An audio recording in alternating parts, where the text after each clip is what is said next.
everyone. Today I, Chehek Kalra, welcome you all to official channel of Dr. R.S. Agarwal. In this video, we'll start with question and answer of living organism chapter. Basically, we are going to discuss that how to present or how to write on the main points in the questions asked in examination.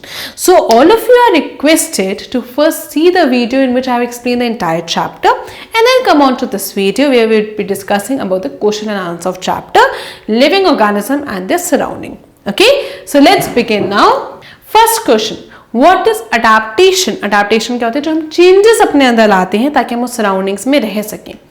So the changes in specific features or certain habits which enable a plant or animal to live is called as adaptation. Next, habitat. Habitat क्या होता है? जहाँ पर surrounding, जहाँ पे organism रहते हैं. So surrounding में organism survive, फ्लॉरिश, रिप्रोड्यूस, ये तीन वर्ड्स बहुत इंपॉर्टेंट है. सर्वाइव कर पाए, फ्लॉरिश कर पाए और रिप्रोड्यूस. अगर वो वहां पर नहीं सर्वाइव कर पाते, वो कंडीशंस ही ऐसी नहीं है. वोल्केनो के अंदर आप वो भी एक सराउंडिंग है लेकिन हम वहां नहीं सर्वाइव कर सकते हैं. सो वो आपके क्या है, वो एक हैबिटेट नहीं कहलाया जाएगा. ठीक है. बट हाँ, अगर कुछ ऑर्गेनिज्म, ह्यूमन बींग्स के बारे में ना बात करें, कोई माइक्रो ऑर्गेनिज्म है जो हॉट कंडीशन में रह सकते हैं, so that's different case. What adaptation of desert animals protect themselves from deficiency of water? Animals living in hot places such as deserts, snakes, desert rats and lizards, they are not able to get sufficient water. उन बेचारों को पानी ही नहीं मिल पाता है. So these animals have thick skin which prevents evaporation. उनके पास इतनी thick skin होती है कि उनको evaporate ही नहीं कर पाते, वो उनकी बॉडी से water निकलता ही नहीं है. Since they do not sweat, they can survive without water for a longer. अब अगर मान लो कहीं ऐसे भी लोग होते हैं जिनको गर्मियों में कम पानी पीते हैं या उनको स्वेट नहीं आता, तो उनको ज़्यादा वाटर की रिक्वायरमेंट बाहर से नहीं है. अगर मैं मान लो बहुत ज़्यादा स्वेट करती हूँ, so I require water from outside also. So next, what are nocturnal animals? Give two examples. Nocturnal animals वो होते हैं जो रात के वक्त एक्टिव होते हैं, जैसे आपके your snakes, your rats and cockroach many times. Owl obviously. So they are active during night and they are called as nocturnal animals, that is bat, cockroach and owl. How is fish adapted to live in water? देखते हैं उसकी क्या क्या adaptation है. सबसे पहले in all the fish you have head and tail portion smaller than the middle, that is they have got streamlined shape. So the body tapers at both the ends. Tapers at both the ends मतलब कि ऊपर से और नीचे से उसको shape देता है और नीचे बीच में उसका middle portion होता है. So this shape of body provides least resistance to fish when they swim in water. Skin of fish is covered with scales. अब ये scales क्या है, वो slippery है ताकि वो swimming में help कर सके. Next they have lungs which is organ for respiration. Similarly fish के पास क्या होते हैं, gills होते हैं. हमारे पास lungs है तो fish के पास क्या है, gills है जिसके थ्रू वो क्या कर सकती है, respire कर सकती है. So what all you have? सबसे पहले fish में आपने क्या देखा है, उसकी streamlined shape है. Then they have scales जो उसको swimming में help करता है and then they have gills जो वो breathing में help करता है. ठीक है, 3 points. Next, differentiate between biotic and abiotic component. So biotic are the living organism which are present और abiotic क्या है, non-living factors. तो example क्या हो जाएगा, water है, sunlight है, temperature है, soil है, ये सारे क्या है, abiotic है और उनमें जो रहते हैं plants, animal, microbes वो क्या कहलाए जाएंगे, living components. Give example of aquatic and terrestrial. Aquatic का क्या मतलब, पानी वाले habitat जैसे ponds हो गए, rivers हो गए, lakes हो गए, ये सारे क्या example आएंगे आपके, oceans हो गए, ये सारे aquatic habitats में आएंगे. Forest, desert, orchids, tea gardens ये सारे किस में आएंगे, आपके terrestrial habitats में आएंगे. Acclimatization ये changes है जो हमारे अंदर हो रहे हैं, ये छोटे छोटे changes आपको surroundings में रहने से help करते हैं. So the process of changes that change occur in an organism over a very short period of time, उसको आप क्या बोलते हैं, acclimatization. Give adaptations of camel. सबसे पहले ये वाला आंसर बहुत बढ़िया है और इंपॉर्टेंट भी है क्योंकि एक एक चीज इसमें बताई गई है कैसे उसने अपने आप को सराउंडिंग्स में रखा गया है. सबसे पहले long eye lashes. Long eye lashes किस लिए है, ताकि वो अपने आप को जो सैंड आ रही है, जो सैंड वगैरह बनते हैं या जो गर्म जो आपका लू चलती है उस टाइम पे डेजर्ट्स में, उन सबसे उसको बचा सकता है. सो it has got 2 rows of long eyelashes. Next, fat stored in humps. उसका काम क्या होता है, ताकि वो पानी को क्या कर सके, प्रोटेक्ट कर सके. Next, thick leathery patches on knees. इसका काम क्या है, ताकि जब वो वहां पे खड़ा रहे, जब सन की इतनी इंटेंस हीट होती है तो वहां पर टैनिंग वगैरह ना हो और उसके ऊपर इफेक्ट कम पड़े, तो प्रोटेक्ट फ्रॉम हीट. नॉस्ट्रल्स को क्लोज कर सकता है जब सैंड ब्लो हो रही है। थिक फर एंड अंडरवूल, ताकि वो अपने आप को हीट से बचा सके एंड रात की ठंड से बचा सके, क्योंकि डेजर्ट्स में एक्सट्रीम क्लाइमेट देखने को मिलता है। लॉन्ग स्ट्रॉन्ग लेग्स, ताकि वो अपने आप को हीट से बचा सके और सैंड से दूर रह सके।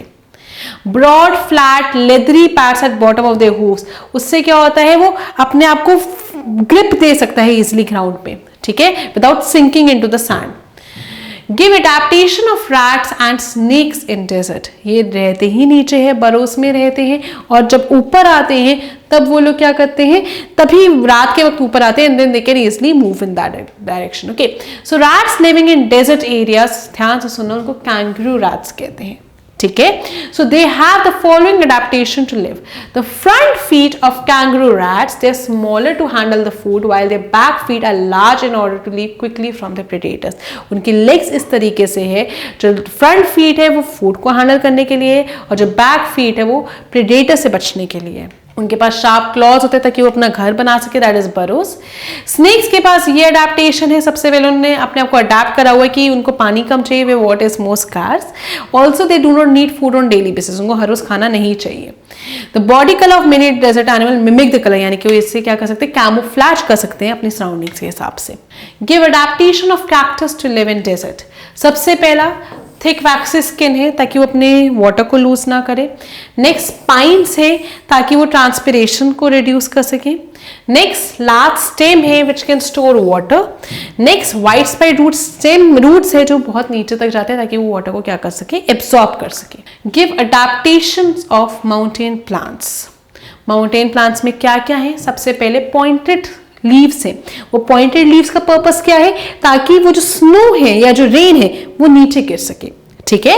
सो leaves are small and tough, so they are not likely to be damaged by snow और हेल। ऐसा नहीं होगा कि आपकी नॉर्मल पत्तियां जो यहाँ आपको लैंड पे मिलती है तोड़ोगे तो टूट जाएगी, आसानी से टूटती भी नहीं है। They have tough covered seeds which can survive cold condition. Roots grow deep so that it can cope up with the strong winds, ताकि जितने ज्यादा जड़ें अंदर तक जाएंगी उतने ही मौसम को संभाल पाएंगी ना। Trees grow triangular in shape so that snow can fall from it. Okay? Give adaptation of yak, snow leopard and mountain goat to live in the harsh condition. So yak के पास क्या होते हैं, हेयर ऐसे होते हैं, वो अपने आप को वार्म रख सकता है। स्नो लेपर्ड के पास थिक फर होते हैं और क्लॉस में भी प्रोटेक्शन होती है ताकि वो अपने को कोल्ड से बचा सके। माउंटेन गोट के पास स्ट्रॉन्ग हूफ्स होते हैं ताकि वो रॉकी स्लोप्स को ऊपर जा सके।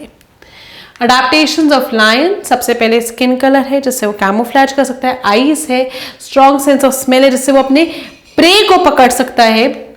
शार्प आईसाइट है, देख सकता है, और स्ट्रॉन्ग लेग मसल्स है जिससे वो भाग भी सकता है, but not as fast as deer. Deer के पास क्योंकि हर्बीवोर है तो उसके पास स्ट्रॉन्ग टीथ होते हैं। देन आईज इस डायरेक्शन में है कि वो अपने प्रे को देख सकता है, प्रेडेटर से को देख सकता है, so know about the presence of predator. Then prey, sorry, ठीक है, and it has to long years, क्योंकि वो किसी का खुद का प्रे, वो खुद एक प्रे और सामने वाला उसके लिए क्या होगा, प्रेडेटर होगा। So it has long ears to understand a movement, and eyes इसलिए ताकि वो लेफ्ट राइट देख सके। And the speed of deer helps it to run away from the predators. Sea animals like squid and octopus, वो बहुत नीचे रहते हैं क्योंकि उनके पास streamline shape नहीं होती है, और जो उनके रास्ते में आते हैं उसको खा जाते हैं। So some sea animals like squid and octopus which do not have streamline shape, they stay deeper in the ocean and they catch any prey which is moving around them. Next, they have gills to make them use oxygen dissolved in water.